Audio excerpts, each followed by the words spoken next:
You're listening to Rabbi Aryeh Wolbe of Torch in Houston, Texas. This is the Jewish Inspiration Podcast.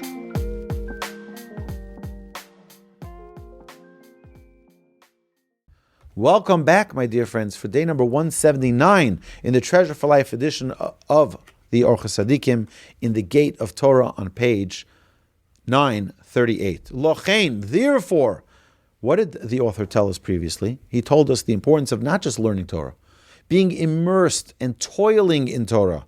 Tein libcho v'chol datcha Torah b'chol eizu b'chol shah. If you can, set your heart and all of your mind on Torah all the time, on all occasions, wherever you go. V'timtza chayim v'kavod v'tiske lepri rav b'olam hazeh v'l'chol midas tova sheba'olam. When a person immerses himself in Torah study, he will find life and honor and will merit many fruits in this world and all of the good traits in the world. I want to share with you something. You know, we say that a person should toil. The Chafetz Chaim says that as long as the sign is on the store, the business owner is still in business. What does that mean? Imagine you come to a store and you open up. My wife wanted me to drop off something today at a store, and I came and the door is locked. It says open. It still says open. The clock, it says to 5 o'clock. I was there at 4:50 and the door is locked. I knock on the door, right? You think they're out of business? No, the sign is still there. They went home. They had dinner with their family. You think they're not thinking about their business? It doesn't say to just learn Torah. It says that Torah should be Shaar HaTorah. It should be like a business. Just like your business, you don't close it down. When you close it down, you turn off the lights, you take off the sign, and then you're out of business. In Torah, a person, as long as we're alive and we have a breathing soul within us, we need to be studying Torah. Ki adam lomid b'toch haTorah chochma v'yira v'derech eretz v'anova v'tznius v'kol ma'asim tovim. What does one learn from Torah? You know what you learn from Torah? Through Torah, you learn wisdom, you learn awe, you learn proper character, humility, modesty, and all good deeds. And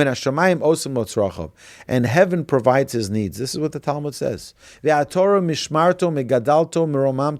what does the Torah do? It guards you, it raises you, and it uplifts you.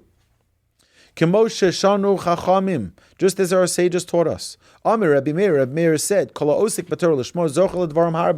someone who studies Torah, who occupies himself with Torah for the sake of Torah, merits many great things.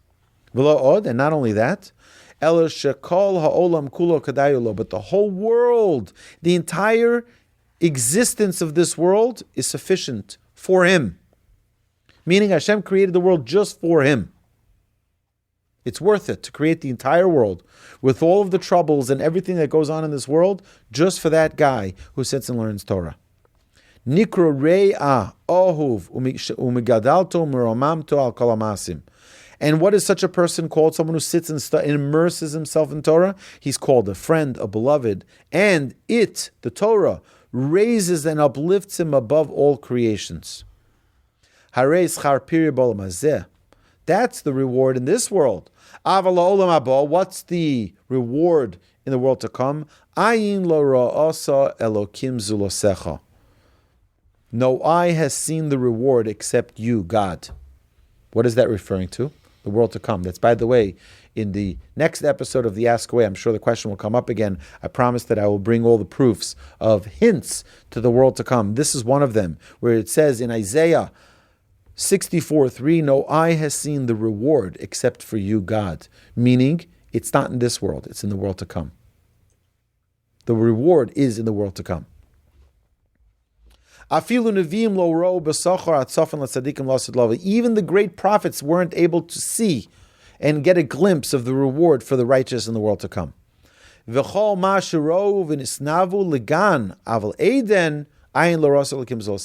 they saw was the garden, but they didn't see Eden itself. And there's nothing greater than it. There's nothing higher than it in the world to come. Amr b'midrash, the midrash tells us, Rebbe Shal Rebbe Betzalel. Rebbe asked Rebbe Betzalel, "My dichsiv ki zonsa imam." What does the verse mean when it says in Hosea, chapter 2, verse 7? For their mother has been adulterous. What does that mean? Amar lo emasay nasin divrei Torah kezonos.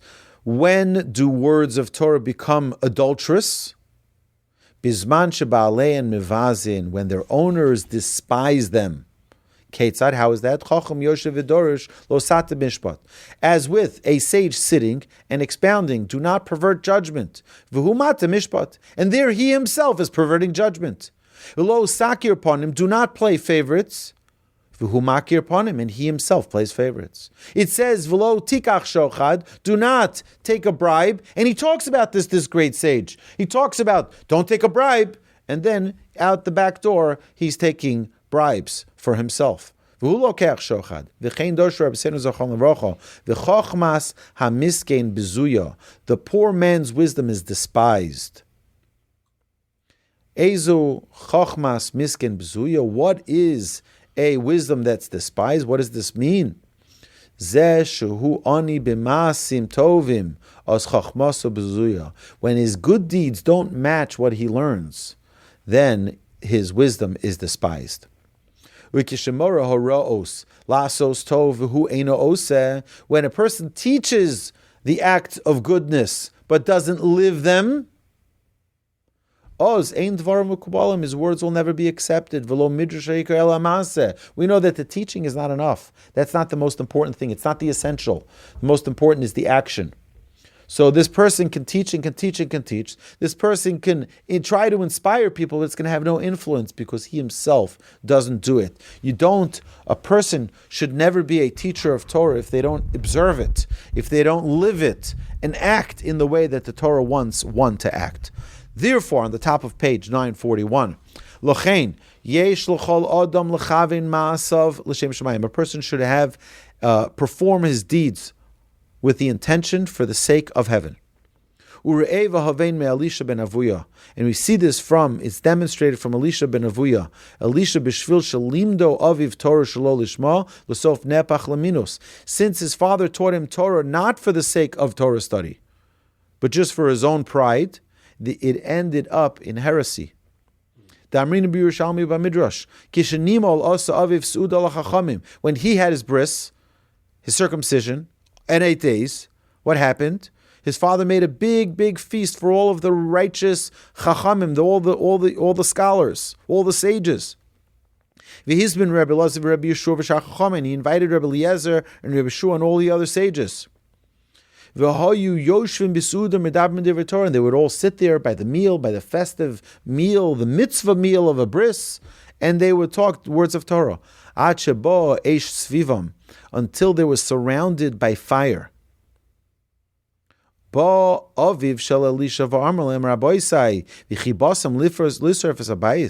said to them, Elisha's father, did you come here to burn down my house? No,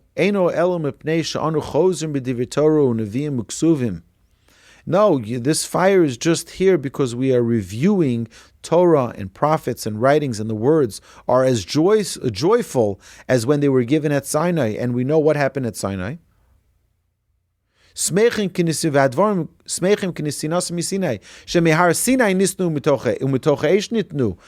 is the Torah given at Mount Sinai? With fire. So too, because we're so excited and delighted in our Torah study, we're so immersed in our Torah study that it is now here with us with fire.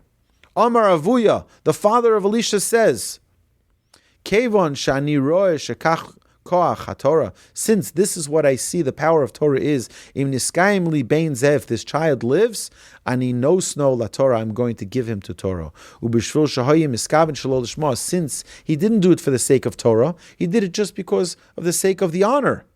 Elo lekavod, ne'apach bo leminos, therefore his son gravitated into heresy. Ve'af al pikein la'olam yilmad adam afilu shelo lishma shemitoch shelo lishma ba lishma. As the Talmud teaches us, notwithstanding that, a person should still learn Torah. Meaning, let's say a person is learning Torah because it's brilliant, it's very smart, it's intriguing, it's stimulating. Should he not learn Torah? We just said he should learn it for the sake of Torah. He should learn it lishma. What do our sages teach us? Learn it anyway. Because hopefully when you learn it not for altruistic purposes, you will end up, as a result, in the end of the day, you will hopefully do it for the proper purpose, for the proper cause, for altruistic reasons. And therefore, it is appropriate for, even if someone does not study things for its own sake, he should study it because ultimately he will come to study it for its own sake. This, my dear friends, concludes day number 179. When a person, yes, okay, great question. You're saying, what's about a mitzvah that's rarely done? And you're very excited when you learn about its hidden secrets of the mitzvah. You learn in the Minchas Chinuch, he gives you many of the reasons for mitzvahs, and it's like, it's invigorating. And you're like, wow, that's amazing. It's electric. It's so unbelievable. And you're mind blown. And you're excited and you're energized from it. Is it as if you've fulfilled the mitzvah? Absolutely, Sarah sages. Our sages tell us, yes, that's like you performed the mitzvah itself. It's very powerful. A person needs to learn and be completely in it. And when you learn it and you get excited by it, now it's as if you fulfilled it. It's a great thing. It's a very, very beautiful, powerful thing for a person to be able to sit and study Torah, even though they're on their way. That's the way Torah. It's a fulfillment of a biblical obligation.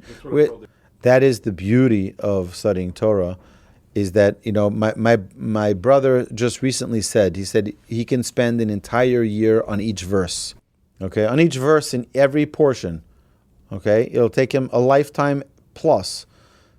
The genius of the Torah it's so brilliant. Someone came to Reb Simcha Wasserman, who was the son of Reb Elchanan Wasserman, and he asked him for an approbation for a book that he wrote. He spent 25 years researching the 7 days of creation, and he wanted an approbation. He wanted the rabbi to write a thing. The rabbi said, absolutely not. He said, what do you mean? He says, 25 years talking about creation? That's nothing.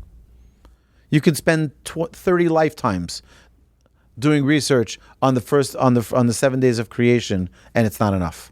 It's not enough. It's unbelievable. There's no end to the Torah. You've been listening to Rabbi Aryeh Wolbe on a podcast produced by Torch, the Torah Outreach Resource Center of Houston. Please help sponsor an episode so we can continue to produce more quality Jewish content for our listeners around the globe. Please visit torchweb.org to donate and partner with us on this incredible endeavor.